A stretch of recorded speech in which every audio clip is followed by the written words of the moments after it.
Hey guys, welcome to my channel. Today I'll be talking about one of the most played class called Rogue. They are really fun to play at PvP.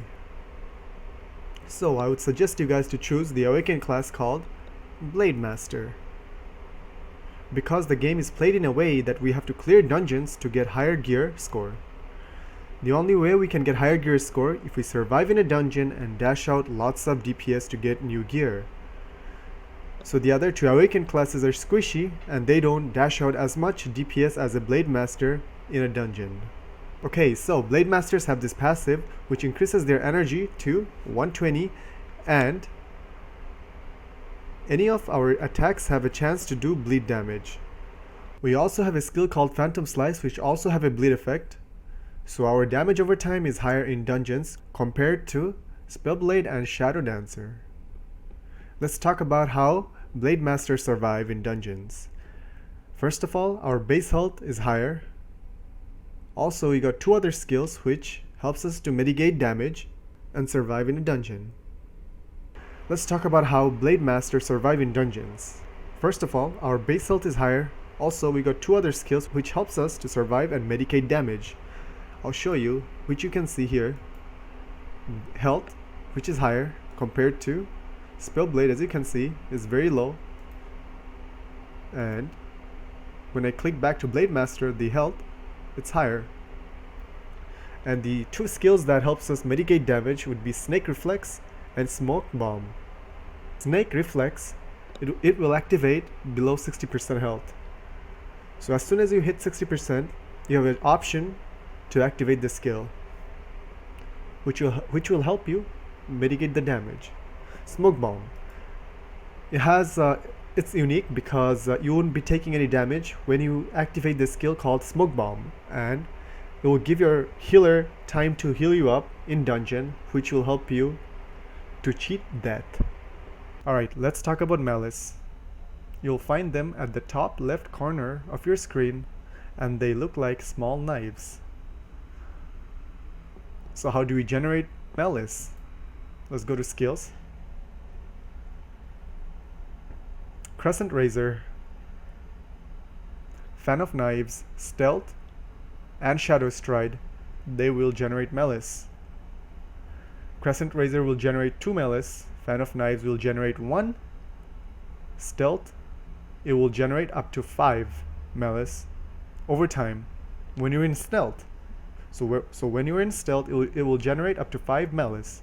And for Shadow Stride, it will generate 2 Malice when you use the skill.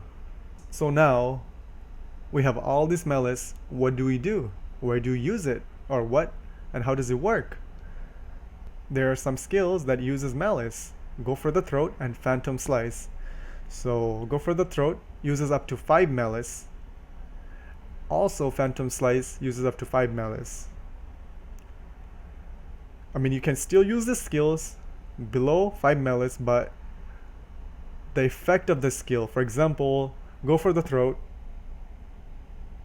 if you use below 5 Malice, you will do less damage. For Phantom Slice, if we use 5 Malice, we will do bleed damage every 2 seconds up to 22 seconds. And for Go for the Throat, if we use 5 Malice, it will do up to 500% damage. And let's say we use 4 Malice, it will do 400% damage. So the best part about Rogue is that we do crit damage. So we use 5 Malice for each of the skill, will do a lot more damage. Alright, so let's talk about which skills we should level up first. So for BladeMaster, we do a lot of bleed damage, so we should focus on Phantom Slice to level 9. Go for the Throat would be the next skill that we should level up to level 9. Also Crescent Razor, because we use this 2 skill the most. And Phantom Slice, which gives us a lot of bleed damage, so we always prioritize Phantom Slice, Go for the Throat, Crescent Razor, then Stealth and Shadow Stride. do not worry about Fan of Knives, because if you use Fan of Knives, it will lower your DPS and you will lose damage. So most dungeons, it will require you to do a lot of DPS in short period of time to kill a boss, or else it will enrage, and you know the rest. So let's talk about my auto combat settings. I got Crescent Razor, Shadow Stride, Snake Reflex, Phantom Slice, and Stealth on auto. And the only skill that's not on auto would be Go for the Throat. And I do not use the skill Fan of Knives. So how does it work? After my Phantom Slice uses the Malice, I use Go for the Throat manually. So by the time Phantom Slice is up, I will have 5 Malice. So that is why I do not put Go for the Throat on auto. Usually the only skill that is building up Malice for me would be Crescent Razor, because that's the skill that's being most used when I'm doing PvE or PvP. Now let's move on to masteries. So I use Illusion. For BladeMasters, you must use Illusion because this will increase your damage of Shadow Stride and Phantom Slice. As you level them up, the higher you level them up, the more damage you will get. And this will take you some time to level up unless you spend some money and buy some books. So for me, I'm a free-to-play, 90%. I have probably spent about $20 in total in this game. That's about it.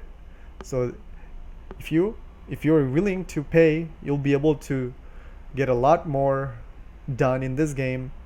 But if it's not necessary, you can still play it as a free-to-play game.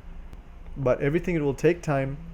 So you gotta be very patient with the game if you are willing to enjoy the end-game contents. Alright, now let's move on to talents. I have points in Bravery for attack percent. Then I have points in Vicious, increases my attack speed. I have Agile, it also increases my attack speed percentage. Next, I have Force Release. This is a very important skill because this will increase your damage by a lot. And usually you will have 1 point in here, but if you want more points, you have to play around with Artifact and be lucky to get 2 more points on Force Release, or you can get it up to 5 points of Force Release, which will be a lot more damage. It will be about 20% extra damage for you. When your energy is below 20% and above 90%, this skill, it will be activated for 6 seconds. Next, we have Sharp Edge, which increases crit rate, and I have crit damage, which increases my damage as well. Next, I have Ruthlessness, which increases my damage by 5% when an opponent is below 20% health. Now let's move on to strat. First I got Cunning, which increases my hit rate by 3%. Next, I have Will, which will decrease the duration of the crowd control by 10%. Next, I have Precision, which will increase by 264. And at last, we have Tactical Plan. Here, we will gain 5% crit chance for 3 seconds when our movement speed is increased.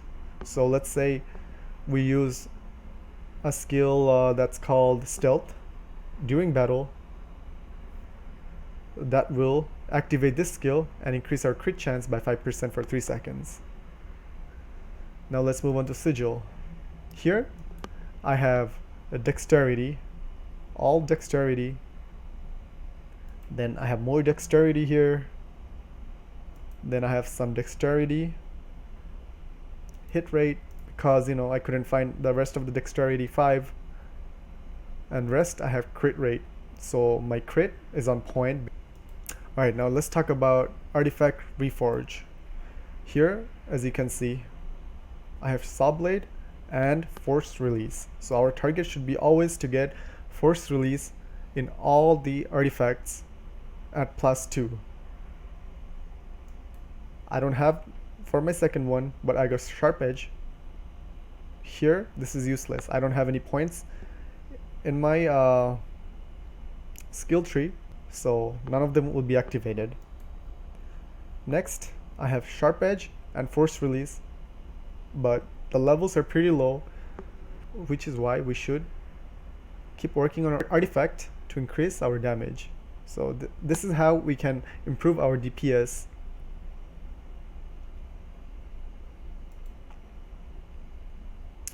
Also, weapons. Weapons are very important.